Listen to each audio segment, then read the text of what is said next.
വർഷം 2005 ഭൂമിയുടെ കാലാവസ്ഥയോട് സാമ്യമുള്ള ഒരു വിദൂര ഗ്രഹം സയന്റിസ്റ്റുകൾ കണ്ടെത്തി. പ്ലാനറ്റ് ജി എന്നാണ് അവരതിന് പേര് കൊടുത്തത്. വർഷം 2006 ആയപ്പം ഒരു കിടിലൻ ട്രാൻസ്മിറ്റർ ഒക്കെ കണ്ടുപിടിച്ചിട്ട് അവർ ആ ഗ്രഹത്തിലേക്ക് മെസ്സേജ് അയക്കാൻ തുടങ്ങി. നാസയാണ് ഇതിന്റെ പിന്നിൽ. ആ ഒരു പ്രൊജക്ടിനെ ദ ബീക്കൺ പ്രൊജക്ട് എന്നാണ് അറിയപ്പെട്ടിരുന്നത്. ഈ ബീക്കൺ പ്രൊജക്ടിന്റെ ട്രാൻസ്മിറ്ററും കാര്യങ്ങളൊക്കെ ഹിമാലയത്തിലാണ് സെറ്റ് ചെയ്തത്. സ്പേസിലായിട്ട് അവരൊരു സാറ്റലൈറ്റ് സ്ഥാപിച്ചിട്ടുണ്ട്. ആദ്യം ഇവിടെ നിന്ന് ആ സാറ്റലൈറ്റിലേക്കാണ് മെസ്സേജ് അയക്കുക. അതിനുശേഷം അവിടെ നിന്നാണ് ആ പ്ലാനറ്റ് ജിയിലേക്ക് മെസ്സേജ് അയക്കുന്നത്. അങ്ങനെ നാസയിലുള്ള സയന്റിസ്റ്റുകളൊക്കെ ആ മെസ്സേജ് അയക്കുന്ന പരിപാടി ഇങ്ങനെ തുടർന്നുകൊണ്ടേയിരിക്കുകയാണ്.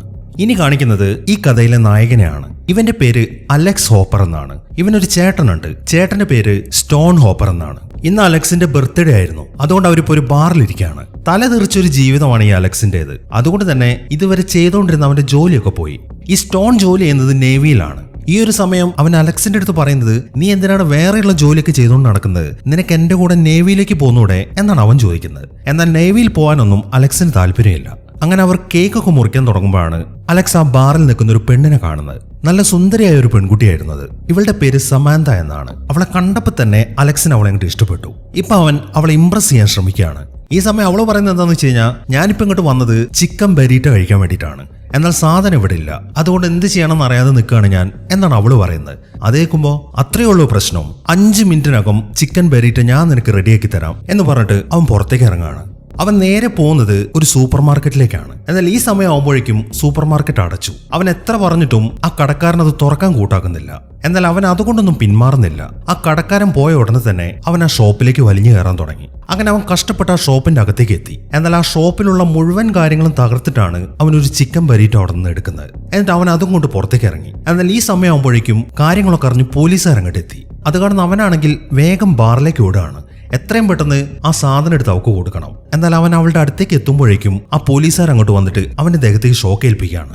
ഷോക്ക് ഏറ്റെങ്കിലും അവൻ ആ ചിക്കൻ ഭദ്രമായിട്ട് തന്നെ അവളെ ഏൽപ്പിക്കുന്നുണ്ട്. ഇത്രയൊക്കെ പോരെ ഒരു പെണ്ണ് ഇംപ്രസ് ആവാൻ? ഈ ഒരു നിമിഷത്തിൽ തന്നെ അവൾക്ക് അവനോട് പ്രണയം തോന്നുകയാണ്. അങ്ങനെ വളരെ കഷ്ടപ്പെട്ടാണ് അവന്റെ ചേട്ടൻ അവനെ സ്റ്റേഷനിൽ നിന്ന് ഇറക്കിയത്. ഈ സമയമാകുമ്പോഴേക്കും അവർ മറ്റൊരു കാര്യം കൂടെ അറിഞ്ഞിട്ടുണ്ട്. നമ്മൾ നേരത്തെ കണ്ട ആ പെൺകുട്ടിയുണ്ടല്ലോ സമാന്ത, അത് നേവിയിൽ അഡ്മിറലായ ഷെയ്ന്റെ മകളാണ്. അതായത് സ്റ്റോണിന്റെ മേലുദ്യോഗസ്ഥന്റെ മകള്. ആ കാര്യം അറിഞ്ഞതുകൊണ്ട് സ്റ്റോൺ അലക്സിന്റെ അടുത്ത് നല്ല രീതിയിൽ ദേഷ്യപ്പെടുന്നുണ്ട്.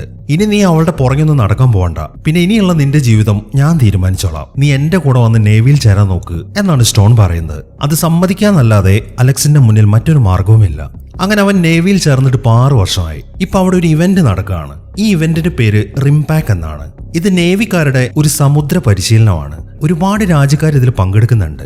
രാജ്യങ്ങൾ തമ്മിലുള്ള സൗഹൃദം ഉറപ്പിക്കാൻ വേണ്ടിയിട്ടാണ് അവരിങ്ങനെ ഒരു ഇവന്റ് എല്ലാ വർഷവും നടത്തുന്നത്. കടലിൽ വെച്ചിട്ടുള്ള ഗെയിംസ് ഒക്കെ തുടങ്ങുന്നതിന് മുമ്പ് കരയിൽ വെച്ചിട്ടുള്ള ചില ഗെയിംസ് ഒക്കെ നടക്കുന്നുണ്ട്. അതിലൊന്ന് ഫുട്ബോളാണ്. ഈ ഫുട്ബോൾ കളിയിൽ അമേരിക്കൻ ടീമിന്റെ ക്യാപ്റ്റനായിട്ട് നിൽക്കുന്നത് അലക്സ് ആണ്. അങ്ങനെ ഒരു കിടിലൻ മാച്ചാണ് നടക്കുന്നത്. ഇനി ഒരു ഗോളും കൂടെ അടിച്ചാലേ അമേരിക്കയ്ക്ക് ജയിക്കാൻ സാധിക്കത്തുള്ളൂ. ഇപ്പൊ ജപ്പാന്റെ കൂടെയാണ് അവർ മത്സരിക്കുന്നത്. അങ്ങനെ ലാസ്റ്റ് ഗോൾ അടിക്കാൻ ശ്രമിക്കുമ്പോഴാണ് ജപ്പാന്റെ ക്യാപ്റ്റനായ നഗാഡ അവന്റെ മുഖത്തൊരു കിക്ക് കൊടുക്കുന്നത്. അതോടൊപ്പം തന്നെ അവൻ തലയും കുത്തി താഴേക്ക് വീഴുന്നു. എങ്കിലും അവന് വാശിയായി. ഇപ്പൊ അവർക്ക് പെനാൾട്ടി ഷൂട്ട് ഔട്ട് ആണ്. ഈ പെനാൾട്ടി ഞാൻ തന്നെ അടിക്കും എന്നാണ് അവൻ വാശി പിടിക്കുന്നത്. അങ്ങനെ അവൻ ആ പെനാൾട്ടി അടിച്ചു. പക്ഷെ കുറച്ച് ഉശിര് കാണിച്ചുകൊണ്ട് ബോൾ 1 കിലോമീറ്റർ അപ്പുറത്തേക്കാണ് ചെന്ന് വീണത്. അതുകൊണ്ട് തന്നെ അവർ ആ മത്സരത്തിൽ തോൽക്കുകയും ചെയ്തു. എന്നാൽ ഈ ഒരു സംഭവം കൊണ്ട് അലക്സിന് ആ നഗാഡയുടെ അടുത്ത് നല്ല ശത്രുതയുണ്ട്. ഈ സമയത്താണ് ജനങ്ങൾ ആരും അറിയാതെ മറ്റൊരു കാര്യം നടക്കുന്നത്. അമേരിക്ക ആ പ്ലാനറ്റ് ജിയിലേക്ക് മെസ്സേജ് അയച്ചല്ലോ. അതിനെ തുടർന്ന് ആ ഗ്രഹത്തിലുള്ള ഏലിയൻസ് ഒക്കെ ഇപ്പൊ ഭൂമിയിലേക്ക് വന്നുകൊണ്ടിരിക്കുകയാണ്. അങ്ങനെ കരയിലെ ഗെയിംസ് ഒക്കെ തീർന്നു. ഇനിയുള്ളത് കടലിലെ ഗെയിംസ് ആണ്. അതിനു മുന്നോടിയായിട്ട് അഡ്മിറലായ ഷെയ്ൻ ഇപ്പം ഒരു മീറ്റിംഗ് വിളിച്ചിരിക്കുകയാണ്. ഈ മീറ്റിംഗ് നടക്കുന്നത് US നേവിയുടെ മിസോറി എന്നു പേരുള്ള ഒരു ബാറ്റിൽ ഷിപ്പിനകത്താണ്. ഈ മിസോറി എന്ന് പറയുന്നത് വളരെ ഫേമസ് ആയിട്ടുള്ള ഒരു ബാറ്റിൽ ഷിപ്പാണ്. 70 വർഷം പഴക്കമുണ്ട് അതിന്. മാത്രമല്ല വിജയത്തിന്റെ പല കഥകളും അതിന് പറയാനുണ്ട്. ഇതൊക്കെ കൊണ്ട് തന്നെ ഇപ്പൊ ആ ഷിപ്പ് ഒരു മ്യൂസിയം ആയിട്ടാണ് നിലനിർത്തിയിരിക്കുന്നത്. ഈ ഒരു മീറ്റിംഗിന്റെ മെയിൻ ഉദ്ദേശം ഈ മിസോറി എന്ന കപ്പലിൽ പണ്ട് വർക്ക് ചെയ്തിരുന്ന ഇപ്പോൾ റിട്ടയർഡ് ആയിട്ടുള്ള നേവിക്കാരെ ആദരിക്കാൻ വേണ്ടിയിട്ടാണ്. ആ ചടങ്ങാണ് ഇപ്പൊ നടക്കുന്നത്. അതിനിടയിലാണ് അലക്സും സമാന്തയും അങ്ങോട്ട് വരുന്നത്. ഇവരിപ്പോ പ്രണയത്തിലാണ്.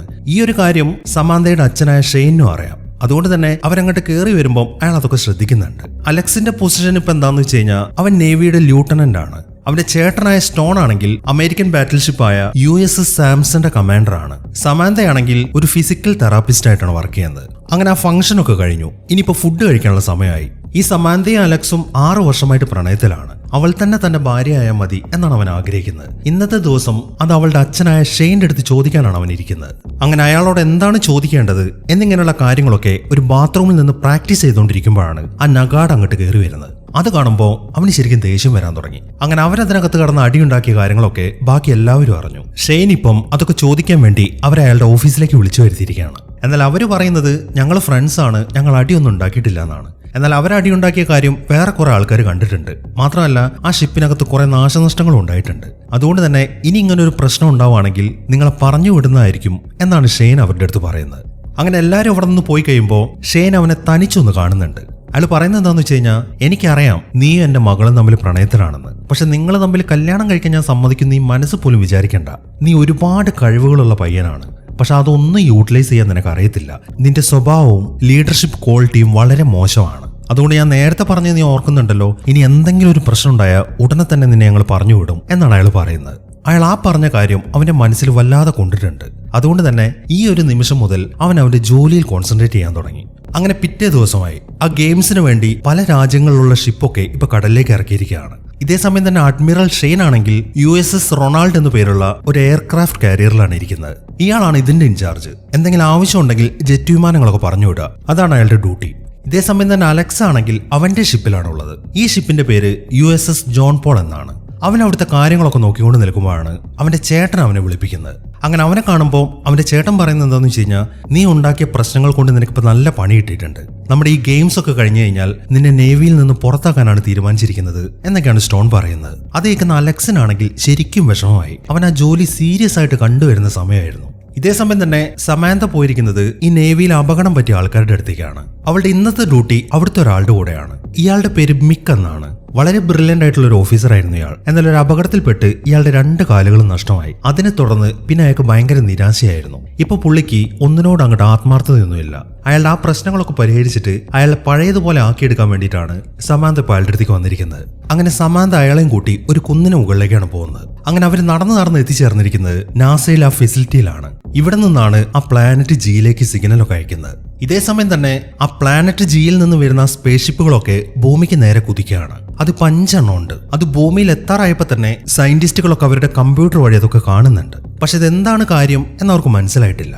അതുകൊണ്ട് തന്നെ അവരെല്ലാവരും ശരിക്കും ടെൻഷനിലാണ്. ഈ സമയത്താണ് ആ സ്പേസ്ഷിപ്പുകൾ അവിടെയുള്ള ഒരു സാറ്റലൈറ്റിൽ ചെന്നിടിക്കുന്നത്. അതോടൊപ്പം തന്നെ ആ സാറ്റലൈറ്റ് തകർന്നുപോയി. ഈ സമയം 4 സ്പേസ്ഷിപ്പുകൾ അമേരിക്കയുടെ ഭാഗത്തേക്കും 1 സ്പേസ്ഷിപ്പ് ചൈനയുടെ ഭാഗത്തേക്കാണ് പോകുന്നത്. അങ്ങനെ വളരെ പെട്ടെന്ന് തന്നെ അമേരിക്കയിലേക്ക് വന്ന 4 സ്പേസ്ഷിപ്പുകളും പസഫിക് സമുദ്രത്തിൽ വന്ന് പതിക്കുകയാണ്. ചൈനയിലേക്ക് പോയതാവട്ടെ ഹോങ്കോങ് സിറ്റിയിലേക്ക് വന്നാണ് വീഴുന്നത്. സിറ്റിയിൽ അത് നല്ല രീതിയിൽ നാശനഷ്ടം ഉണ്ടാക്കുന്നുണ്ട്. മാത്രമല്ല 25,000 ആൾക്കാരാണ് ആ ഒരു അപകടത്തിൽ മരിച്ചത്. ഇതേ സമയം തന്നെ നേതാക്കന്മാരൊക്കെ കൂടെ ഒരു മീറ്റിംഗ് കൂടിയിരിക്കുകയാണ്. നാസയിൽ ഒരു സയന്റിസ്റ്റ് അവരുടെ കൂട്ടത്തിലിരിക്കുന്നുണ്ട്. ഭൂമിയിലേക്ക് എന്താണ് വന്ന് പതിച്ചത് എന്നതിനെക്കുറിച്ച് ആർക്കും ഒന്നും മനസ്സിലായിട്ടില്ല. അതിനൊരു ഉത്തരം പറഞ്ഞു കൊടുക്കുന്നത് നാസയിൽ ആ സയന്റിസ്റ്റ് ആണ്. ഭൂമിയിലേക്ക് ഇപ്പോൾ വന്ന് പതിച്ചിരിക്കുന്നത് ഏലിയൻ ഷിപ്പുകളാണ് എന്നാണ് അയാൾ പറയുന്നത്. അതൊക്കെ കേട്ട് അവരാണെങ്കിൽ ആകെ അന്തം വിട്ടിരിക്കുകയാണ്. അങ്ങനെ കുറച്ച് സമയങ്ങൾ കഴിഞ്ഞു. ആ സ്പേസ് ഷിപ്പുകളൊക്കെ പസഫിക് സമുദ്രത്തിലേക്കാണ് വന്ന് വീണത് എന്ന കാര്യം അഡ്മിറലായ ഷെയ്നെ അറിയിച്ചിട്ടുണ്ട്. അവരിപ്പം അതിനെക്കുറിച്ചുള്ള കാര്യങ്ങളൊക്കെ ചെക്ക് ചെയ്തുകൊണ്ടിരിക്കുകയാണ്. ഇതേ സമയം തന്നെ ചില ആളുകൾ ചേർന്ന് ചൈനയിൽ വന്ന് വീണ സാധനം ചെക്ക് ചെയ്തുകൊണ്ടിരിക്കുകയാണ്. അത് കമ്മ്യൂണിക്കേഷൻ ചെയ്യാൻ വേണ്ടി ഉപയോഗിക്കുന്ന എന്തോ ഒരു ഡിവൈസ് ആണ് എന്ന കാര്യം അവർക്ക് മനസ്സിലായി. അതിപ്പോ മൊത്തത്തിൽ കേടായിരിക്കുകയാണ്. അങ്ങനെ കുറച്ച് സമയങ്ങൾ കൂടെ കഴിഞ്ഞു. ഇപ്പൊ കടലിലുള്ള പിള്ളേരൊക്കെ അങ്ങ് ദൂരെ എന്തോ ഒരു സാധനം കാണുന്നുണ്ട്. അതെന്താണെന്ന് അവർ പരിശോധിച്ചുകൊണ്ടിരിക്കുകയാണ്. ഒരു ഷിപ്പിനെ പോലെയാണ് അതിരിക്കുന്നത്. പക്ഷെ എന്താണ് എന്നവർക്ക് വ്യക്തമായിട്ട് മനസ്സിലാവുന്നില്ല. അതെന്താണെന്ന് മനസ്സിലാക്കാതെ അവർക്ക് അതിന്റെ അടുത്തേക്ക് പോകാൻ പറ്റത്തില്ല. അതുകൊണ്ട് തന്നെ ആ സംഭവം എന്താണെന്ന് ചെക്ക് ചെയ്യാൻ വേണ്ടി അലക്സും 2 പേരും ഒരു ബോട്ടും എടുത്ത് ആ ഷിപ്പിന്റെ അടുത്തേക്ക് പോവാണ്. അങ്ങനെ അവരതിന്റെ അടുത്തെത്തി. ഇതിനു മുമ്പ് അങ്ങനെ ഒരു മെറ്റീരിയൽ അവർ കണ്ടിട്ടില്ല. ഈ സമയം അലക്സ് എന്തെന്ന് വെച്ച് കഴിഞ്ഞാൽ അതിന്റെ മുകളിലേക്ക് കയറി അവിടെയൊക്കെ ചെക്ക് ചെയ്യാൻ തുടങ്ങി. ബാക്കിയുള്ളവരാണെങ്കിൽ വളരെ ടെൻഷനോടെ അവൻ എന്താണ് ചെയ്യുന്നതെന്ന് നോക്കിക്കൊണ്ടിരിക്കുകയാണ്. അങ്ങനെ അവൻ നടന്ന ആ ഷിപ്പിന്റെ മെയിൻ പാർട്ടിന്റെ അടുത്തെത്തി. അതിന് നല്ല ഉയരം ഉണ്ടായിരുന്നു. അവൻ പതുക്കെ അതിലൊന്ന് ടച്ച് ചെയ്യാണ്. അതോടൊപ്പം ശക്തമായ ഷോക്കാണ് അവൻ അടിക്കുന്നത്. അതിൽപ്പെട്ട് അവൻ ദൂരേക്ക് തെറിച്ചു വീഴാണ്. ഈ സമയത്താണ് ആ ഷിപ്പിന്റെ മറ്റൊരു പാർട്ടിൽ നിന്നും എന്തോ ഒരു എനർജി പുറത്തേക്ക് വരുന്നത്. അതിങ്ങനെ മുകളിലേക്കാണ് പോകുന്നത്. അതോടുകൂടെ ആ ഷിപ്പുള്ള ഏരിയയ്ക്ക് ചുറ്റുമായിട്ട് ഒരു ഷീൽഡ് പ്രത്യക്ഷപ്പെടുകയാണ്. അങ്ങനെ നേവിയുടെ കുറച്ച് ഷിപ്പുകളൊക്കെ ആ ഷീൽഡിന്റെ അകത്താണുള്ളത്. എന്താണത് സംഭവം എന്ന് ആർക്കും മനസ്സിലാവുന്നില്ല. ഈ സമയം ഷെയ്ൻ ആണെങ്കിൽ അവിടേക്ക് ഒരു ജെറ്റ് വിമാനത്തിന് അയക്കുന്നുണ്ട്. എന്നാൽ ആ ജെറ്റ് വിമാനത്തിന് ആ ഷീൽഡ് കടന്ന് അപ്പുറത്തേക്ക് പോകാൻ പറ്റുന്നില്ല. അത് ആ ഷീൽഡിൽ ചെന്ന് ഇടിച്ച് തകർന്നു പോവാണ്. അതും കൂടെ കാണുമ്പോൾ നേവിയുടെ മുഴുവൻ കപ്പലിലേക്കും ആയുധങ്ങളൊക്കെ എടുത്ത് തയ്യാറായിട്ട് നിൽക്കാനാണ് ആ ഷെയ്ൻ ഇപ്പൊ അറിയിപ്പ് കൊടുക്കുന്നത്. എപ്പോ വേണമെങ്കിലും ഒരു യുദ്ധം നടക്കാനുള്ള സാധ്യതയുണ്ട്. ആ ഷീൽഡ് രൂപം കൊണ്ടതിന് ശേഷം അവരുടെ ഒരു കമ്മ്യൂണിക്കേഷൻ ഡിവൈസും വർക്ക് ചെയ്യുന്നില്ല. അതുകൊണ്ട് തന്നെ പുറത്തേക്ക് അവർക്ക് ആർക്കും മെസ്സേജും അയക്കാൻ പറ്റുന്നില്ല. ഈ സമയത്താണ് അലക്സും കൂട്ടിനൊരു കാര്യം കാണുന്നത്. ആ കടലിന്റെ അടിയിൽ നിന്ന് എന്തോ പൊങ്ങി വരുന്നുണ്ട്. അത്യാവശ്യം നല്ല വലുപ്പമുള്ളൊരു ഷിപ്പായിരുന്നത്. അത് വന്നതിന് ശേഷം വീണ്ടും വീണ്ടും കടലിന്റെ അടിയിൽ നിന്ന് ഇങ്ങനെ ഷിപ്പുകൾ പൊങ്ങി വരാൻ തുടങ്ങി. എന്താണ് ചെയ്യേണ്ടത് എന്ന് ആർക്കും ഒരു എത്തും പിടിയും കിട്ടുന്നില്ല. പെട്ടെന്നാണ് ആ ഷിപ്പിൽ നിന്നും ശക്തമായിട്ടുള്ളൊരു വേവ്സ് പുറത്തേക്ക് വരുന്നത്. അതിന്റെ ശബ്ദം ആർക്കും താങ്ങാൻ പറ്റുന്നില്ല. മാത്രമല്ല ആ ശബ്ദം കാരണം സ്റ്റോൺ നിൽക്കുന്ന ഷിപ്പിന്റെ ഗ്ലാസുകൾ മൊത്തം തകർന്നു പോവാണ്. ഇതും കൂടെ ആയപ്പം പിള്ളേർക്കൊന്നും അങ്ങോട്ട് കണ്ടു നിൽക്കാൻ പറ്റുന്നില്ല. അവരുടനെ തന്നെ ഒരു യുദ്ധത്തിന് തയ്യാറെടുക്കുകയാണ്. അങ്ങനെ സ്റ്റോൺ നിൽക്കുന്ന ഷിപ്പിൽ നിന്നും ആ ഏലിയൻ ഷിപ്പിന് നേരെ ഷൂട്ട് ചെയ്തു. വെടി കൊണ്ട ഉടനെ തന്നെ ആ ഷിപ്പിലുള്ള ഏലിയൻസ് ഒക്കെ ഷൂട്ട് ചെയ്ത ഷിപ്പിനെ സ്കാൻ ചെയ്യാൻ തുടങ്ങി. അതിനുശേഷം കടലിൽ നിന്നൊരൊറ്റ ചാട്ടമാണ്. അങ്ങനെ താഴേക്ക് ലാൻഡ് ചെയ്ത് കഴിയുമ്പോൾ ആ ഏലിയൻ ഷിപ്പിന്റെ എന്തൊക്കെയോ ഡിവൈസ് ഒക്കെ ഓണാവാൻ തുടങ്ങി. അതിനുശേഷം അത് മുകളിലേക്ക് ഫയർ ചെയ്യാണ്. അതൊരു തരത്തിലുള്ള ബോംബായിരുന്നു. അത് ഷിപ്പിന് നേരെ വരുന്നത് കാണുമ്പോൾ അതിലുള്ള നേവിക്കാരൊക്കെ ആ ബോംബിന് നേരെയാണ് ഷൂട്ട് ചെയ്യുന്നത്. വെടികൊള്ളുന്നതോടുകൂടെ ആ ബോംബൊക്കെ തകർന്നു പോവുകയും ചെയ്യുന്നു. എന്നാൽ ചില ബോംബുകളൊക്കെ ആ ഷിപ്പിൽ തന്നെ വന്ന് വീഴുന്നുണ്ട്. അങ്ങനെ ഷിപ്പിന്റെ ആ ഭാഗം മൊത്തം പൊട്ടിത്തെറിക്കുകയാണ്. ഇതേ സമയം തന്നെ അലക്സും ടീമും അവരുടെ ബോട്ടിൽ ഘടിപ്പിച്ചു വെച്ചിരിക്കുന്ന ഗണ്ണ് വെച്ചിട്ട് ആ ഏലിയൻ ഷിപ്പിന് നേരെ ഷൂട്ട് ചെയ്യാൻ തുടങ്ങി. ഈ സമയം ആ ഏലിയൻസും ഷൂട്ട് ചെയ്യുന്നുണ്ട്. പക്ഷെ ചെറിയ ബോട്ട് ആയതുകൊണ്ട് അത് അവർക്ക് കൊള്ളുന്നില്ല. ഈ സമയം അവർ വീണ്ടും ആ സ്റ്റോണിന്റെ ഷിപ്പിന് നേരെ ഷൂട്ട് ചെയ്യാൻ തുടങ്ങി. അവരാണെങ്കിൽ അത് തടുക്കാൻ ശ്രമിക്കുകയും ചെയ്യുന്നു. എന്നാൽ ഒരു ബോംബ് അതിലേക്ക് വന്ന് വീണു. അതോടുകൂടെ ആ ഷിപ്പിന്റെ മുൻഭാഗം പൂർണ്ണമായിട്ടും തകർന്നു പോവാണ്. അങ്ങനെ അവർ വീണ്ടും വെടിവെക്കാൻ തുടങ്ങി. ഇത്തവണ കുറെ ബോംബുകളാണ് ആ ഏലിയൻസ് ഷൂട്ട് ചെയ്യുന്നത്. അത് മുഴുവൻ സ്റ്റോൺ നിൽക്കുന്ന ആ ഷിപ്പിലാണ് വന്ന് വധിക്കുന്നത്. അങ്ങനെ ആ ഷിപ്പ് പൂർണ്ണമായിട്ടും പൊട്ടിത്തെറിച്ചു പോവാണ്. അതിൽപ്പെട്ട് അലക്സിന്റെ ചേട്ടനായ സ്റ്റോണും കൂട്ടരും മരിക്കുകയും ചെയ്യുന്നു. അതൊക്കെ കണ്ട് ആകെ വിഷമിച്ച് നിൽക്കാണ് അലക്സ്. ഇനിയിപ്പോ ആ ഷീൽഡിനുള്ളിലായിട്ട് ബാക്കിയുള്ളത് ജോൺ പോൾ എന്ന് പറഞ്ഞ ഷിപ്പും ജാപ്പനീസ് ഷിപ്പായ മ്യോക്കോയുമാണ്.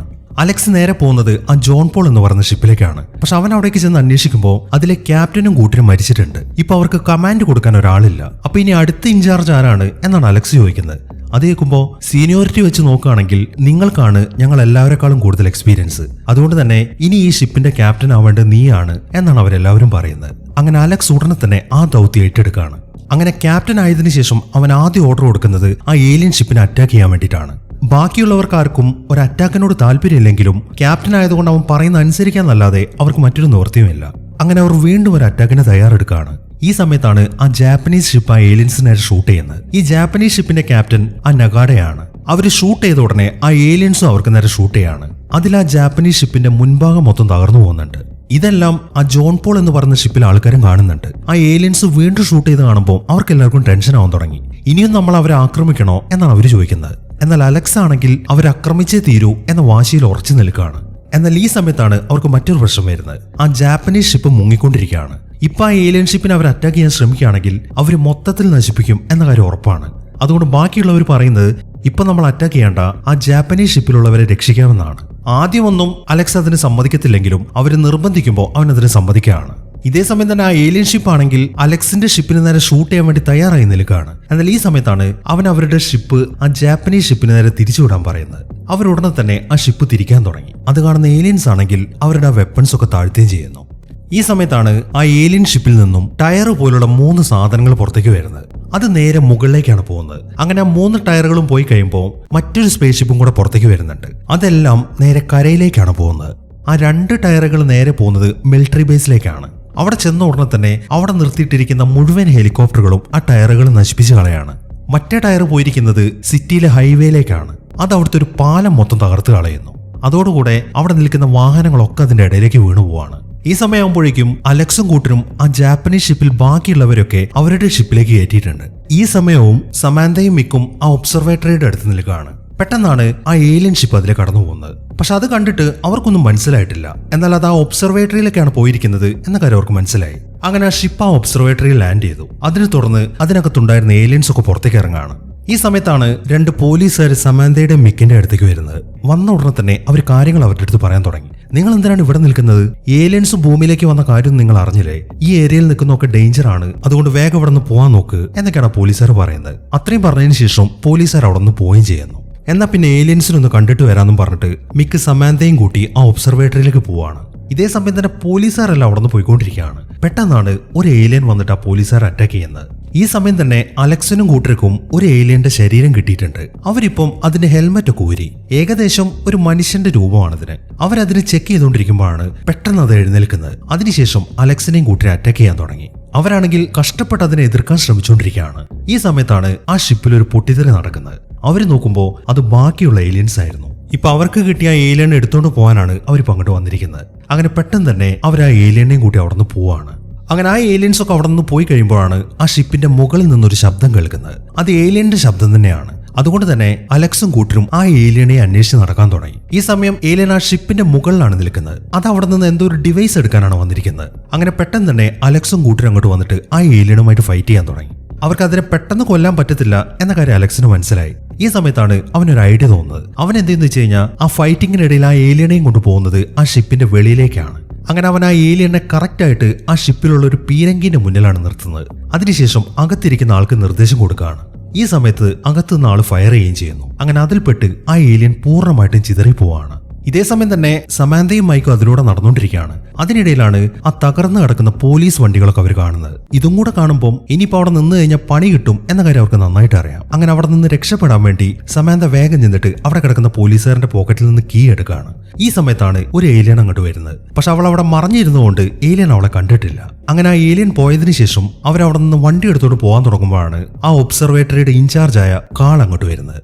ഇതേ സമയം തന്നെ ഗവൺമെന്റ് ഉദ്യോഗസ്ഥന്മാരൊക്കെ ഒരു മീറ്റിംഗ് കൂട്ടിയിരിക്കുകയാണ്. അവരിപ്പം നാസയിൽ ഒരു സയന്റിസ്റ്റിനെ വിളിച്ചിട്ടുണ്ട്. അയാൾ ഇപ്പൊ പറയുന്നത് ചൈനയിലെ കാര്യമാണ്. അവിടെ നിന്നാണല്ലോ ആ കമ്മ്യൂണിക്കേഷൻ ഡിവൈസ് കിട്ടിയത്. ആ നാസയിലെ സയന്റിസ്റ്റ് പറയുന്നത് എന്താണെന്ന് വെച്ച് കഴിഞ്ഞാൽ ആ കമ്മ്യൂണിക്കേഷൻ ഡിവൈസ് പൂർണ്ണമായിട്ടും തകർന്നുപോയി. അതുകൊണ്ട് തന്നെ ഈ ഏലിയൻസിന് അവരുടെ ലോകത്തേക്ക് കോണ്ടാക്ട് ചെയ്യാൻ സാധിക്കുന്നില്ല. ഇപ്പൊ നമ്മൾ ഇവിടെ നിന്ന് കോണ്ടാക്ട് ചെയ്തതിനെ തുടർന്നിട്ടാണല്ലോ അവരിങ്ങോട്ട് വന്നത്. അതുകൊണ്ട് തന്നെ നമ്മുടെ ഡിവൈസ് ഉപയോഗിച്ച് അവരുടെ ഗ്രഹത്തിലേക്ക് കോണ്ടാക്ട് ചെയ്യാനാണ് അവരുടെ ശ്രമം. അങ്ങനെ വല്ല അവർ ചെയ്യുകയാണെങ്കിൽ ഇനിയും ഏലിയൻസ് ഇങ്ങോട്ട് വരും. പിന്നീട് ഇവിടെ നടക്കാൻ പോകുന്ന ഒരു വംശനാശമായിരിക്കും എന്നാണ് ആ സയന്റിസ്റ്റ് പറയുന്നത്. ഇതേ സമയം തന്നെ ആ ഇൻചാർജായ കാളാണെങ്കിൽ ആ ഏലിയൻസ് ഒക്കെ അവിടെ വന്നിട്ട് അവരുടെ എന്തൊക്കെയോ സെറ്റപ്പ് അവിടെ സ്ഥാപിക്കുന്നുണ്ട് എന്നിങ്ങനെയുള്ള കാര്യങ്ങളൊക്കെയാണ് മൈക്കിന്റെയും സമാന്തയുടെ അടുത്ത് പറയുന്നത്. അതെല്ലാം കേൾക്കുമ്പോൾ മൈക്ക് പറയുന്നത് അവരവരുടെ ഗ്രഹത്തിലേക്ക് കോണ്ടാക്ട് ചെയ്യാൻ ശ്രമിക്കാനാണ് അങ്ങനെയൊക്കെ ചെയ്യുന്നതെന്നാണ്. ഇതേ സമയം തന്നെ അലക്സിന്റെ ഷിപ്പിലാണെങ്കിൽ ഒരുത്തനിപ്പം ആ ഏലിയന്റെ ആ ഹെൽമെറ്റ് പരിശോധിച്ചുകൊണ്ടിരിക്കുകയാണ്. അവൻ അത് വെച്ചിട്ട് സൂര്യനെയാണ് നോക്കുന്നത്. അതിൽ നിന്നും ചില കാര്യങ്ങളൊക്കെ അവന് മനസ്സിലായി. അവൻ ഉടനെ തന്നെ അത് അലക്സിന്റെ അടുത്ത് പറയാണ്. അതായത് ഏലിയൻസ് ഈ ഹെൽമെറ്റ് വെച്ചിരിക്കുന്നത് സൂര്യനെ പേടിച്ചിട്ടാണ്. സൂര്യപ്രകാശത്തിൽ ആ ജീവികൾക്ക് നിൽക്കാൻ സാധിക്കത്തില്ല എന്നിങ്ങനെയുള്ള ഒരു ഇൻഫർമേഷൻ ആണ് അയാൾ അലക്സിന്റെ അടുത്ത് പറയുന്നത്. അങ്ങനെ സമയം രാത്രിയായി. സമാന്തയും ടീമും ആ ഒബ്സർവേറ്ററിയുടെ കുറച്ച് അപ്പുറത്തായിട്ടിരിക്കുകയാണ്. ഏലിയൻസ് എന്താണ് അവിടെ ചെയ്യുന്നത് എന്നൊക്കെയാണ് അവർ നോക്കിക്കൊണ്ടിരിക്കുന്നത്. അവരുടെ ഗ്രഹത്തിലേക്ക് മെസ്സേജ് അയക്കാൻ തയ്യാറെടുക്കുകയാണ് എന്ന കാര്യം അവർക്ക് മനസ്സിലായി. കാള പറയുന്നത് എന്താണെന്ന് വെച്ച് കഴിഞ്ഞാൽ അവരിപ്പോ മെസ്സേജ് അയക്കുകയാണെങ്കിലും അത് വെറുതെയാണ്. ഇപ്പൊ ആ മെസ്സേജ് സെൻഡ് ആവത്തില്ല. കാരണം ഇവിടെ നിന്ന് മെസ്സേജ് അയച്ചു കഴിഞ്ഞാൽ നമ്മുടെ ഒരു സാറ്റലൈറ്റ് അതിനെ സ്വീകരിക്കണം. എന്നിട്ട് ആ സാറ്റലൈറ്റ് ആണ് അവിടെ നിന്ന് അത് അയക്കുന്നത്. എന്നാൽ ആ സാറ്റലൈറ്റ് കറക്റ്റ് ആയിട്ട് ആ പൊസിഷനിൽ എത്തിയാലേ ഇവിടെ നിന്ന് മെസ്സേജ് അയച്ചിട്ട് കാര്യമുള്ളൂ. 24 മണിക്കൂറിൽ ഒരു തവണ മാത്രമേ അത് ആ പൊസിഷനിൽ വരത്തുള്ളൂ. ഇനി അതിന് 5 മണിക്കൂർ സമയമുണ്ട് എന്നാണ് കാള് പറയുന്നത്. ഇതേ സമയം തന്നെ അലക്സും നഗാഡയുടെ ടീമും കൂടെ ഒരു മീറ്റിംഗിലാണ്. കടലിലുള്ള ഏലിയൻസുമായിട്ട് എങ്ങനെ ഫൈറ്റ് ചെയ്യാം എന്നാണ് അവർ ഡിസ്കസ് ചെയ്യുന്നത്. ഇവര് വെടിവെച്ചിട്ടില്ലെങ്കിൽ ഏലിയൻസും വെടിവെക്കത്തില്ല. ഇപ്പൊ അവർ രണ്ടുപേരും സൈലന്റ് ആയിട്ടാണ് ഇരിക്കുന്നത്. എന്നാൽ ഏലിയൻസിന്റെ ഷിപ്പാണെങ്കിൽ വെള്ളത്തിന്റെ അടിയിലാണ്. അത് കണ്ടുപിടിച്ചു കഴിഞ്ഞാൽ ഒരുപക്ഷെ ഇവർക്ക് എന്തെങ്കിലും ചെയ്യാൻ പറ്റും. പക്ഷെ എങ്ങനെ കണ്ടുപിടിക്കും എന്നാണ് അലക്സ് ചോദിക്കുന്നത്. ഈ സമയം നഗാഡയാണ് അതിനൊരു ഐഡിയ പറഞ്ഞു കൊടുക്കുന്നത്. അവർ 20 വർഷമായിട്ട് അമേരിക്കൻ സബ്മറൈൻസ് എവിടെയാണുള്ളതെന്ന് കണ്ടുപിടിക്കാൻ ഒരു ഡിവൈസ് ഉപയോഗിക്കുന്നുണ്ട്. അത് വെള്ളത്തിന്റെ ചലനങ്ങൾ ഡിറ്റക്ട് ചെയ്യുന്ന ഒരു ഡിവൈസ് ആണ്. ആ ഡിവൈസ് ഇവിടെ ഒരുപാട് സ്ഥലങ്ങളിൽ അവർ സെറ്റ് ചെയ്ത് വെച്ചിട്ടുണ്ട്. ഇതേ ഡിവൈസ് വെച്ചിട്ടാണ് സുനാമികളൊക്കെ അവർ തിരിച്ചറിയുന്നത്. ആ ഡിവൈസ് വെച്ചിട്ട് ആ ഏലിയൻ ഷിപ്പിനെ കണ്ടുപിടിക്കാൻ പറ്റും എന്നാണ് നഗാഡ പറയുന്നത്. അതെല്ലാം കേൾക്കുമ്പോൾ അലക്സിന് ഒരു അത്ഭുതമാണ് ഉണ്ടാവുന്നത്. അപ്പൊ തന്നെക്കാളൊക്കെ എത്രയോ മുകളിലാണ് ഇവൻ എന്ന കാര്യം അവന് മനസ്സിലായി. അതുകൊണ്ട് തന്നെ അവൻ അവന്റെ ക്യാപ്റ്റൻ സ്ഥാനം ഒഴിഞ്ഞിട്ട് നഗാഡയെ ക്യാപ്റ്റൻ ആക്കുകയാണ്. ഇതേ സമയം തന്നെ സമാന്തയാണെങ്കിൽ ബാക്കിയുള്ളവരുടെ അടുത്തൊരു കാര്യം പറയാണ്. ആ ഏലിയൻസ് കമ്മ്യൂണിക്കേഷൻ ആണ് ശ്രമിക്കുന്നതെങ്കിൽ നമുക്കത് തടഞ്ഞേ പറ്റൂ. പക്ഷെ നമ്മൾ ഇവിടെ നിന്നിട്ട് ഒന്നും ചെയ്യാൻ പറ്റത്തില്ല. എന്റെ ഒരു ബോയ് ഫ്രണ്ട് ഉണ്ട്, അവൻ നേവിയിലാണ്. അവരുടെ ഷിപ്പിൽ ഈ സ്ഥലം മൊത്തം തകർക്കാനുള്ള എല്ലാ സെറ്റപ്പും ഉണ്ട്. അവനെ ഒന്ന് കോണ്ടാക്ട് ചെയ്യുകയാണെങ്കിൽ നമുക്ക് കാര്യങ്ങളൊക്കെ സെറ്റാക്കാം. പക്ഷെ നമ്മൾ എങ്ങനെ കോണ്ടാക്ട് ചെയ്യും എന്നാണ് സമാന്ത ചോദിക്കുന്നത്. അത് കേൾക്കുമ്പോൾ അത് പ്രശ്നമില്ല, എന്റെ കയ്യിൽ ഒരു ഡിവൈസ് ഉണ്ട്, അത് വെച്ചിട്ട് നമുക്ക് അവനെ കോണ്ടാക്ട് ചെയ്യാം. പക്ഷെ ആ ഡിവൈസ് ഇരിക്കുന്നത് ആ ഒബ്സർവേറ്ററിയിലാണ്. അവിടെ ചെന്നിട്ട് അത് ആരെടുക്കും എന്നാണ് അവൻ ചോദിക്കുന്നത്. അത് കേൾക്കുമ്പോൾ നീ തന്നെ എടുക്കണം, അല്ലാതെ വേറെ ആരെടുക്കാനാണ്? ഈ ഒരു സമയത്ത് നീ ധൈര്യം കാണിച്ചേ പറ്റൂ എന്നാണ് മിക്ക പറയുന്നത്. അങ്ങനെ മിക്ക അവനെ മോട്ടിവേറ്റ് ചെയ്യുമ്പോൾ കാളിന് കുറച്ച് ധൈര്യമൊക്കെ വരാൻ തുടങ്ങി. അങ്ങനെ ഉടനെ തന്നെ അവൻ ആ ഡിവൈസ് എടുക്കാൻ വേണ്ടി ആ ഒബ്സർവേറ്ററിയിലേക്ക് പോവാണ്. അങ്ങനെ അവൻ ആ ഡിവൈസ് എടുത്തു. എന്നാൽ അവിടെ നിന്ന് പുറത്തേക്ക് ഇറങ്ങാൻ തുടങ്ങുമ്പോഴാണ് ഒരു ഏലിയൻ അവന്റെ മുന്നിലേക്ക് വരുന്നത്. പക്ഷെ അത് അവനെ അറ്റാക്ക് ചെയ്യുന്നില്ല. ഈ ഏലിയൻസ് ഒരാൾ സ്കാൻ ചെയ്യുമ്പോൾ റെഡ് കളറിലാണ് വരുന്നതെങ്കിലേ അവർ അറ്റാക്ക് ചെയ്യത്തുള്ളൂ. ഗ്രീൻ ആണെങ്കിൽ അവർ അറ്റാക്ക് ചെയ്യത്തില്ല. ഇപ്പൊ അത് അവനെ സ്കാൻ ചെയ്യുമ്പോൾ ഗ്രീൻ ആണ് വരുന്നത്. അതുകൊണ്ട് തന്നെ അത് അവനൊന്നും ചെയ്യുന്നില്ല. അങ്ങനെ അവൻ വേഗം പുറത്തേക്ക് ഇറങ്ങി ബാക്കിയുള്ളവരുടെ അടുത്തെത്തി. ഇതേ സമയം തന്നെ നഗാഡയും ടീമും ആ ഡിവൈസ് വെച്ച് ആ ഏലിയൻ ഷിപ്പിനെ ട്രാക്ക് ചെയ്തുകൊണ്ടിരിക്കുകയാണ്. അവരുടെ ആ പരിപാടി വളരെ സക്സസ്ഫുൾ ആയിരുന്നു. അങ്ങനെ ഓരോരോ ഷിപ്പിനെ അവർ തകർത്ത് കളയാൻ തുടങ്ങി. അതിനിടയിലാണ് സമാന്ത അലക്സിനെ വിളിക്കുന്നത്. ആ കോള് കണക്ട് ആയ ഉടനെ തന്നെ അവൾ അറിഞ്ഞ മുഴുവൻ കാര്യങ്ങൾ അവന്റെ അടുത്ത് പറയാണ്. അതെല്ലാം കേൾക്കുമ്പോൾ ഓക്കെ, എനിക്ക് മനസ്സിലായി, ആ കാര്യം ഞങ്ങളേറ്റു, നീ എത്രയും പെട്ടെന്ന് അവിടെ നിന്ന് പുറത്തേക്ക് ഇറങ്ങാൻ നോക്ക് എന്നാണ് അവൻ പറയുന്നത്. അങ്ങനെ നഗാഡയും ടീമും ആ ഏലിയൻ ഷിപ്പിൽ എല്ലാത്തിനെയും തകർത്തു. ഇനി ഒരെണ്ണം മാത്രമാണ് ബാക്കിയുള്ളത്. പക്ഷെ അതിന് കാര്യം മനസ്സിലായിട്ടുണ്ട്. അതുകൊണ്ട് തന്നെ അത് അവർക്ക് പിടികൊടുക്കുന്നില്ല. ഈ സമയമാകുമ്പോഴേക്കും നേരം വെളുക്കാനായിട്ടുണ്ട്. അതിനിടയിലാണ് അലക്സിന് ഒരു ഐഡിയ തോന്നുന്നത്. അവൻ പറയുന്നത് എന്താണെന്ന് വെച്ച് കഴിഞ്ഞാൽ, നമുക്ക് ആ ഷിപ്പിന്റെ പണി തീർക്കാം, അതിനൊരു വഴിയുണ്ട്. നിങ്ങളൊരു കാര്യം ചെയ്യ്, നമ്മളുടെ അടുത്തായിട്ടുള്ള ആ മലയുണ്ടല്ലോ, അതിനെ ചുറ്റി വളഞ്ഞ് അപ്പുറത്തേക്ക് പോ, എന്നിട്ടൊരു പണിയുണ്ട് എന്നാണ് അവൻ പറയുന്നത്. അങ്ങനെ അവൻ പറഞ്ഞ പോലെ തന്നെ അവർ ആ മല ചുറ്റിക്കറങ്ങി അപ്പുറത്തേക്ക് എത്തി. ഈ സമയത്താണ് ആ ഏലിയൻ ഷിപ്പ് അവരുടെ മുന്നിലേക്ക് വരുന്നത്. വന്ന ഉടനെ തന്നെ അവറ്റകൾ ഷൂട്ട് ചെയ്യാൻ തയ്യാറെടുക്കുകയാണ്. ഈ സമയമാകുമ്പോഴേക്കും നേരം വെളുത്തിട്ടുണ്ട്. ഇതായിരുന്നു അലക്സ് മനസ്സിൽ വിചാരിച്ച നിമിഷം. അവനും നഗാഡയും കൂടെ ഒരു തോക്കും പിടിച്ചിട്ട് ആ ഷിപ്പിന്റെ മുകളിൽ കിടക്കുകയാണ്. നേരം വെളുത്ത് കാണുമ്പോൾ അവർ ആ ഏലിയൻ ഷിപ്പിന്റെ ചില്ലിന് നേരെ ഷൂട്ട് ചെയ്യാൻ തുടങ്ങി. അങ്ങനെ അവർ പെട്ടെന്ന് തന്നെ ചില്ല് മൊത്തം തകർത്ത് കളയാണ്. അങ്ങനെ ചില്ല് മൊത്തം തകർന്നു കഴിയുമ്പോൾ സൂര്യപ്രകാശം അകത്തേക്ക് പോകാൻ തുടങ്ങി. അത് ആ ഏലിയൻസിന് താങ്ങാൻ പറ്റുന്നില്ല. ഈ ഒരു അവസരത്തിൽ ആ ഷിപ്പിൽ നിന്ന് തുടരെ മിസൈലുകൾ അയക്കാൻ തുടങ്ങി. അങ്ങനെ പെട്ടെന്ന് തന്നെ അവർ ആ ഏലിയൻ ഷിപ്പും തകർത്ത് കളയാണ്. എന്നാൽ അതെല്ലാം തകർത്ത് കളഞ്ഞതിന്റെ സന്തോഷത്തിൽ നിൽക്കുമ്പോഴാണ് പെട്ടെന്ന് നേരത്തെ കണ്ട ടയറുകൾ അങ്ങോട്ട് വരുന്നത്. അത് നേരെ വന്ന് വീഴുന്നത് അലക്സിന്റെ ഷിപ്പിലേക്കാണ്. അതോടുകൂടെ അത് പൂർണ്ണമായിട്ടും തകർന്നു പോകുന്നു. അതെല്ലാം കാണുമ്പോൾ അലക്സും കൂട്ടരും കടലിലേക്ക് ചാടി. അങ്ങനെ ഒരു ലൈഫ് ബോട്ടിൽ കയറിയിട്ടാണ് അവർ അവിടെ നിന്ന് രക്ഷപ്പെടുന്നത്. അലക്സിന്റെ ആ ഷിപ്പ് പൊട്ടിത്തെറിക്കുന്നൊക്കെ സമാന്തയും കൂട്ടരും കാണുന്നുണ്ട്. അപ്പൊ അതിൽപ്പെട്ട് അവർ മരിച്ചുപോയി എന്നാണ് അവർ വിചാരിച്ചിരിക്കുന്നത്. അതുകൊണ്ട് തന്നെ ഈ കാര്യം നമുക്ക് തന്നെ ചെയ്യാം എന്നാണ് മിക്ക് പറയുന്നത്. എന്നാൽ അതൊക്കെ കേൾക്കുമ്പോൾ കാളിന് ശരിക്കും പേടിയാവാൻ തുടങ്ങി. ഞാൻ വരുന്നില്ല എന്നാണ് അവൻ പറയുന്നത്. അത് കേൾക്കുമ്പോൾ എന്നാൽ നീ വരണ്ട, ഞങ്ങൾ പോയിക്കോളാന്നും പറഞ്ഞിട്ട് മിക്ക് സമാന്തയും കൂട്ടി ആ വണ്ടി എടുത്ത് ആ ഒബ്സർവേറ്ററിയിലേക്ക് പോവാണ്. ഇതേ സമയം തന്നെ അലക്സും ടീമും ആ ലൈഫ് ബോട്ടിൽ ഇങ്ങനെ പോയിക്കൊണ്ടിരിക്കുകയാണ്. അവരുടെ ആ മിഷൻ ഫെയിൽ ആയതുകൊണ്ട് തന്നെ അവർക്ക് നല്ല വിഷമമുണ്ട്. എല്ലാവരും വിഷമിച്ചിരിക്കുന്ന കാണുമ്പോൾ അലക്സ് പറയുന്നത് എന്താണെന്ന് വെച്ച് കഴിഞ്ഞാൽ, ഇതുകൊണ്ടൊന്നും തീരത്തില്ല, നമുക്ക് ഇനിയും വഴിയുണ്ട് എന്നാണ്. അത് കേൾക്കുമ്പോൾ എന്ത് വഴിയുണ്ടെന്നാണ് നീ പറയുന്നത്? നമ്മളുടെ ഷിപ്പ് മൊത്തം തകർന്നില്ലേ? ഷിപ്പില്ലാതെ എങ്ങനെയാണ് അവറ്റകളെ നശിപ്പിക്കുന്നത് എന്നാണ് നഗാഡ ചോദിക്കുന്നത്. ഷിപ്പ് തകർന്നു എന്ന് ആര് പറഞ്ഞു? നമുക്ക് ഇനി ഒരു ഷിപ്പും കൂടെ ബാക്കിയുണ്ട്, അതാ USS മിസോറിയാണ് എന്നാണ് അവൻ പറയുന്നത്. മിസോറിയോ? ഒരു മ്യൂസിയം ഉപയോഗിച്ചിട്ട് നമ്മൾ എന്ത് ചെയ്യാനാണ്? അതിനൊക്കെ പണിയുണ്ട്, നമുക്ക് ആദ്യം ആ ഷിപ്പിലേക്ക് പോവാം എന്ന് പറഞ്ഞ് അലക്സ് അവരെയും കൂട്ടി ആ ഷിപ്പിലേക്ക് എത്തി. പക്ഷെ അവരുടെ കൂടെയുള്ള ടെക്നീഷ്യൻസിനൊന്നും ആ ഷിപ്പ് എങ്ങനെയാണ് പ്രവർത്തിപ്പിക്കേണ്ടത് എന്നറിയത്തില്ല. കാരണം അത് 70 വർഷം പഴക്കമുള്ള കപ്പലാണ്. ഞങ്ങളെ കൊണ്ട് ഇത് പറ്റത്തില്ല എന്ന് പറയുമ്പോൾ അലക്സ് പറയുന്നത് എന്താണെന്ന് വെച്ച് കഴിഞ്ഞാൽ, നിങ്ങളല്ല ഇത് ഓപ്പറേറ്റ് ചെയ്യേണ്ടത്, അതിന് നമുക്ക് വേറെ ആളുകളുണ്ട് എന്ന് പറഞ്ഞിട്ട് അലക്സ് ആ റിട്ടയർഡ് ആയ ഓഫീസേഴ്സിനെ കണ്ടുവിളിക്കുകയാണ്. ഇനിയിപ്പോൾ അവരാണ് ആ ഷിപ്പ് ഓപ്പറേറ്റ് ചെയ്യാൻ പോകുന്നത്. അങ്ങനെ പെട്ടെന്ന് തന്നെ അവരവരുടെ പണി തുടങ്ങി. കുറച്ച് സമയത്തിനുള്ളിൽ തന്നെ ആ ഷിപ്പൊക്കെ സെറ്റ് ചെയ്ത് അവർ കടലിലേക്ക് ഇറക്കുകയാണ്. അതിനുശേഷം അവർ നേരെ പോകുന്നത് ആ മദർഷിപ്പിന്റെ അടുത്തേക്കാണ്. ആ ഏരിയയ്ക്ക് ചുറ്റുമായിട്ടൊരു ഷീൽഡ് ഉണ്ടാക്കിയിട്ടില്ലേ, ആ ഒരു ഷിപ്പിന്റെ അടുത്തേക്കാണ് അവർ പോകുന്നത്. എന്നാൽ അവരവിടേക്ക് എത്തുമ്പോൾ ആ വലിയ ഷിപ്പ് അവിടെ നിന്ന് ഉയരാൻ തുടങ്ങി. ഒരു ഭീമാകാരമായിട്ടുള്ള ഒരു ഷിപ്പായിരുന്നത്. അങ്ങനെ മുകളിലേക്ക് വന്ന ഉടനെ തന്നെ ആ ഷിപ്പിലുള്ള ഏലിയൻസ് ആ USS മിസോറിക്ക് നേരെ ഷൂട്ട് ചെയ്യാൻ വേണ്ടി അവരുടെ ആ വെപ്പൺസ് ഒക്കെ ഓണാക്കുകയാണ്. അവരെങ്ങാനും ഇപ്പൊ ഷൂട്ട് ചെയ്ത് കഴിഞ്ഞാൽ അലക്സിനും ടീമിനും ഒന്നും ചെയ്യാൻ പറ്റത്തില്ല. ഈ സമയത്താണ് അലക്സിന് ഒരു ഐഡിയ തോന്നുന്നത്. അവൻ ഉടനെ തന്നെ ആ കപ്പലിന്റെ പീരങ്കികളൊക്കെ റൈറ്റിലേക്ക് തിരിച്ചു വെക്കാനാണ് ഓർഡർ കൊടുക്കുന്നത്. എന്തുകൊണ്ടാണ് അവൻ അങ്ങനെ പറഞ്ഞത് എന്നാർക്കും മനസ്സിലായിട്ടില്ല. പക്ഷെ അവൻ പറഞ്ഞതുകൊണ്ട് അവർ ആ പീരങ്കികളൊക്കെ റൈറ്റിലേക്ക് തിരിച്ചു വെക്കുകയാണ്. അതിനുശേഷം അവൻ അടുത്തതായിട്ട് പറയുന്നത് ഷിപ്പ് തിരിക്കാനാണ്. അവനത് പറഞ്ഞ ഉടനെ തന്നെ അവർ ഷിപ്പ് തിരിക്കാൻ തുടങ്ങി. ഈ സമയത്താണ് ആ മദർഷിപ്പിൽ നിന്നും അവർക്ക് നേരെ ഷൂട്ട് ചെയ്യുന്നത്. അത് കണ്ട ഉടനെ തന്നെ നങ്കൂരം ഇടാനാണ് അവൻ വിളിച്ചു പറയുന്നത്. അങ്ങനെ ഉടനെ തന്നെ അവർ ആ നങ്കൂരം എടുത്ത് കടലിലേക്ക് ഇടുകയാണ്. അങ്ങനെ ആ ബോംബൊക്കെ ആ ഷിപ്പിലേക്ക് വന്ന് പതിക്കുന്നതിന് മുമ്പ് തന്നെ അവർ നങ്കൂരം ഇട്ടു. അങ്ങനെ പെട്ടെന്ന് തന്നെ ഷിപ്പ് സ്റ്റോപ്പ് ആവുകയാണ്. അതോടൊപ്പം ഷിപ്പ് ഒന്ന് ഡ്രിഫ്റ്റ് ആവുകയും ചെയ്യുന്നുണ്ട്. അത് മൊത്തത്തിൽ ഇങ്ങോട്ട് തിരിഞ്ഞുകൊണ്ട് ആ ബോംബ് ആ ഷിപ്പിലേക്ക് വന്ന് വീഴുന്നില്ല, അത് കടലിലേക്കാണ് ചെന്ന് പതിക്കുന്നത്. ഇപ്പൊ അവരുടെ ഷിപ്പിലെ പീരങ്കി നിൽക്കുന്നത് ആ മദർഷിപ്പിന് നേർക്കാണ്. ഈ ഒരു അവസരത്തിൽ അവൻ വീണ്ടും നിർദ്ദേശം കൊടുക്കുകയാണ് ഉടനെ തന്നെ ഷൂട്ട് ചെയ്യാൻ. അങ്ങനെ തുരുതുര അവർ ഷൂട്ട് ചെയ്യാൻ തുടങ്ങി. അത് കാണുമ്പോൾ ആ ഏലിയൻ ഷിപ്പിൽ നിന്ന് ഷൂട്ട് ചെയ്യുന്നുണ്ട്. അതൊക്കെ മിസോറിയിൽ വന്ന് പതിക്കുകയും ചെയ്യുന്നുണ്ട്. എങ്കിലും അവർക്ക് പൂർണ്ണമായിട്ട് ആ ഷിപ്പിനെ തകർത്ത് കളയാൻ സാധിക്കുന്നില്ല. അങ്ങനെ ഒരു ഗംഭീര യുദ്ധമാണ് നടക്കുന്നത്.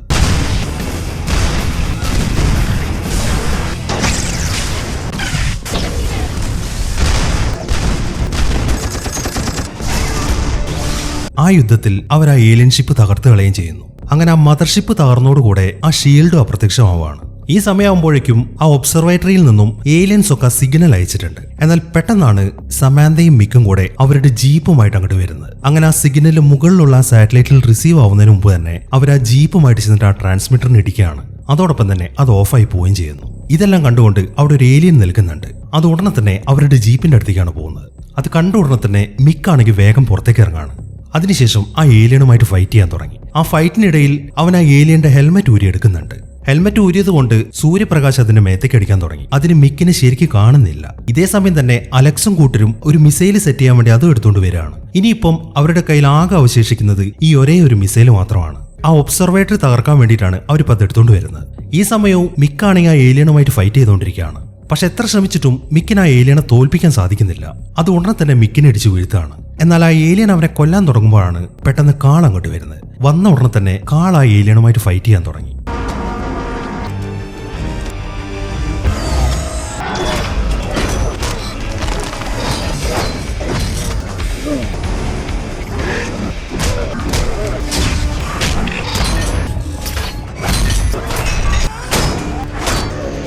അതിനിടയിലാണ് മറ്റൊരു കാര്യം സംഭവിക്കുന്നത്. വേറെ കുറെ ഏലിയൻസ് ചേർന്നിട്ട് ആ ട്രാൻസ്മിറ്റർ വീണ്ടും ഓണാക്കുകയാണ്. ഇതേ സമയം തന്നെ ആ മിസോറിയിലുള്ള ആൾക്കാരൊക്കെ ആ ഒബ്സർവേറ്ററി തകർക്കാൻ വേണ്ടി ആ മിസൈൽ സെറ്റ് ചെയ്തു വെച്ചു. അതിനിടയിൽ സമാന്തയും ടീമും ആ ഒബ്സർവേറ്ററിയുടെ അടുത്ത് നിന്ന് രക്ഷപ്പെട്ടിട്ടുണ്ട്. എന്നാൽ ഈ സമയത്താണ് അലക്സിനും കൂട്ടർക്കും മറ്റൊരു പ്രശ്നം വരുന്നത്. അവിടെ തകർന്നു കിടക്കുന്ന ആ മദർഷിപ്പ് ഉണ്ടല്ലോ, അത് പൂർണ്ണമായിട്ടും തകർന്നിട്ടില്ല. അത് ഉടനെ തന്നെ നമ്മൾ നേരത്തെ കണ്ട ആ ടയറുകളൊക്കെ സെറ്റ് ചെയ്യാൻ തുടങ്ങി. ഇതെല്ലാം അലക്സും കൂട്ടരും കാണുന്നുണ്ട്. പക്ഷെ അവരുടെ കയ്യിൽ ആകെ ഒരൊറ്റ മിസൈലേ ബാക്കിയുള്ളൂ. അവരുടെ ജീവൻ രക്ഷിക്കാൻ അവർക്ക് അത് ഉപയോഗിച്ചിട്ട് ആ മദർഷിപ്പ് തകർത്ത് കളയാൻ പറ്റും. അങ്ങനെ വരുമ്പോൾ അവർക്ക് ആ ഒബ്സർവേറ്ററി തകർക്കാൻ പറ്റത്തില്ല. അതുകൊണ്ട് തന്നെ ആ മിസൈൽ ആ ഒബ്സർവേറ്ററിക്ക് നേരെ ഷൂട്ട് ചെയ്യാനാണ് അലക്സ് ഓർഡർ കൊടുക്കുന്നത്. അങ്ങനെ ആ ഓർഡർ കിട്ടിയ ഉടനെ അവർ ആ മിസൈൽ ഒബ്സർവേറ്ററിയിലേക്ക് ഷൂട്ട് ചെയ്യാണ്. അങ്ങനെ ആ മിസൈൽ വന്ന് പതിക്കുമ്പോൾ ആ ഒബ്സർവേറ്ററി മൊത്തം പൊട്ടിത്തെറിക്കാൻ തുടങ്ങി. ഈ സമയത്താണ് ആ 3 ടയറുകളും മിസോറിക്ക് നേരെ വരുന്നത്. ഇനിയിപ്പോൾ അവർക്ക് രക്ഷപ്പെടാൻ മറ്റൊരു മാർഗവും ഇല്ല. എന്നാൽ പെട്ടെന്നാണ് അവർ തീരെ പ്രതീക്ഷിക്കാതെ മറ്റൊരു കാര്യം നടക്കുന്നത്. ഇപ്പൊ ആ ഷീൽഡൊക്കെ അപ്രത്യക്ഷമായല്ലോ. അതുകൊണ്ട് തന്നെ എയർഫോഴ്സിന്റെ ജെറ്റുകളൊക്കെ അങ്ങോട്ട് വന്നിട്ട് ആ ടയറുകൾ നശിപ്പിച്ചു കളയാണ്. അതൊക്കെ കണ്ട് ആകെ സന്തോഷത്തിൽ നിൽക്കുകയാണ് എല്ലാവരും. അങ്ങനെ ആ ഒബ്സർവേറ്ററിയിലെ ട്രാൻസ്മിറ്റർ പൂർണ്ണമായിട്ട് നശിച്ചു. ഈ സമയം എയർഫോഴ്സിന്റെ ആളുകളൊക്കെ ആ മദർഷിപ്പിന്റെ ബാക്കിയുള്ള ഭാഗങ്ങളും തകർത്ത് കളഞ്ഞു. ഇതോടുകൂടെ ഏലിയൻസിനെ പൂർണ്ണമായിട്ട് അവർ നശിപ്പിച്ചു കളഞ്ഞു. അങ്ങനെ കാര്യങ്ങളൊക്കെ നല്ല രീതിയിൽ അവസാനിച്ചു. ഇനി അവാർഡ് ദാന ചടങ്ങാണ്. അലക്സിന്റെ ചേട്ടന് ഒരു അവാർഡ് ഉണ്ട്. അവൻ മരിച്ചു പോയതുകൊണ്ട് അത് സ്വീകരിക്കുന്നത് അലക്സ് ആണ്. മാത്രമല്ല അഡ്മിറൽ അവനും ഒരു അവാർഡ് കൊടുക്കുന്നുണ്ട്. ഇനി ഒരു ബാറ്റിൽഷിപ്പിന്റെ കമാൻഡറാണ് അവൻ. അങ്ങനെ അവാർഡ് ദാന ചടങ്ങും കാര്യങ്ങളൊക്കെ കഴിഞ്ഞതിന് ശേഷം അലക്സ് നേരെ പോകുന്നത് സമാന്തയുടെ അടുത്തേക്കാണ്. അവനെ കണ്ട ഉടനെ തന്നെ അവൾ അവനെ കിസ് ചെയ്യാണ്. എന്നാൽ ഇതെല്ലാം അവളുടെ അച്ഛനും കാണുന്നുണ്ട്. അയാൾ അവൻ അവിടെ നിന്ന് വിളിച്ചോണ്ട് പോയതിനു ശേഷം കാര്യങ്ങളൊക്കെ പറയാൻ തുടങ്ങി. നീ ഈ ലോകത്തെ രക്ഷിച്ചു എന്നുള്ളതൊക്കെ ശരി തന്നെയാണ്. പക്ഷെ ഇതുകൊണ്ടൊന്നും എന്റെ മകളെ നിനക്ക് കെട്ടിച്ചേരാനൊന്നും പോകുന്നില്ല. അതുകൊണ്ട് ആ ആഗ്രഹം അങ്ങോട്ട് കളഞ്ഞേക്ക് എന്നാണ് അയാൾ പറയുന്നത്. അത് കേൾക്കുമ്പോൾ അവന് ശരിക്കും സങ്കടമായി. അതെന്തെങ്കിലുമൊക്കെ ആവട്ടെ, ഞാൻ ഭക്ഷണം കഴിക്കാൻ പോവാണ്. എനിക്കൊരു ചിക്കൻ പരീട്ട കഴിക്കണം. വരുന്നുണ്ടെങ്കിൽ നീ എന്റെ കൂടെ പോരെ എന്നാണ് അയാൾ പറയുന്നത്. ചിരിച്ചുകൊണ്ടാണ് അയാളത് പറയുന്നത്. അപ്പോൾ ചിക്കൻ പരീട്ടയുടെ കാര്യം സമാന്ത അയാളുടെ അടുത്ത് പറഞ്ഞിട്ടുണ്ട് എന്ന കാര്യം അവന് മനസ്സിലായി. മാത്രമല്ല അയാൾ അവനെ ആക്സെപ്റ്റ് ചെയ്തു എന്ന കാര്യം അവന് ബോധ്യമായി. അങ്ങനെ അവൻ വേഗം തന്നെ അയാളുടെ കൂടെ ഭക്ഷണം കഴിക്കാൻ പോവാണ്. ഇതെല്ലാം സമാന്തയും കാണുന്നുണ്ട്. അവൾ അവനൊരു ഗുഡ് ലക്ക് കൊടുക്കുകയാണ്. ഇനി കാണിക്കുന്നത് സ്കോട്ട്ലാൻഡിലൊരു സ്ഥലമാണ്. 3 കുട്ടികൾ ഇപ്പം അവിടുത്തെ ഒരു ഫീൽഡിലൂടെ നടക്കുകയാണ്. ഈ സമയത്താണ് അവരൊരു കാഴ്ച കാണുന്നത്. അവിടെയുള്ള ഒരു വീടൊക്കെ തകർന്നു കിടക്കുന്നുണ്ട്. അവരതൊക്കെ നോക്കിക്കൊണ്ട് നിൽക്കുമ്പോഴാണ് അത്ഭുതപ്പെടുത്തുന്ന മറ്റൊരു കാഴ്ച അവർ കാണുന്നത്. അതെന്തോ ആകാശത്ത് നിന്ന് താഴേക്ക് വന്ന് വീണതാണ്. വളരെ കൗതുകത്തോടെ അവരത് എന്താണെന്ന് നോക്കാൻ തുടങ്ങി. പക്ഷെ അവർക്കത് തുറക്കാൻ സാധിക്കുന്നില്ല. ഈ സമയത്താണ് വേറൊരുത്തൻ അങ്ങോട്ട് വരുന്നത്. ആ സാധനം കാണുമ്പോൾ അയാൾ അതിന്റെ അടുത്തേക്ക് വരികയാണ്. എന്നിട്ട് അയാളുടെ കയ്യിൽ ടൂൾസ് ഒക്കെ വെച്ചിട്ട് അയാൾ അത് തുറക്കാൻ തുടങ്ങി. അങ്ങനെ വളരെ കഷ്ടപ്പെട്ട് അയാൾ അതിന് ഡോറ് തുറക്കുകയാണ്. എന്നിട്ട് അതിനകത്തേക്ക് നോക്കുമ്പോഴാണ് പെട്ടെന്ന് ഒരു ഏലിയന്റെ കൈ പുറത്തേക്ക് വരുന്നത്. അത് കണ്ട ഉടനെ തന്നെ അവരെല്ലാവരും അവിടെ നിന്ന് പേടിച്ചോടുന്നു. ഈ ഒരു സീനും കാണിച്ചിട്ടാണ് ഈ സിനിമ അവസാനിക്കുന്നത്. അപ്പോൾ എങ്ങനെ ഉണ്ടായിരുന്നു? എന്താണെങ്കിലും നിങ്ങളുടെ അഭിപ്രായങ്ങളൊക്കെ എഴുതി അയക്കാൻ മറക്കരുതേ. അപ്പോൾ പുതിയൊരു കിടിലൻ സിനിമയുമായിട്ട് നമുക്ക് അടുത്ത വീഡിയോയിൽ കാണാം.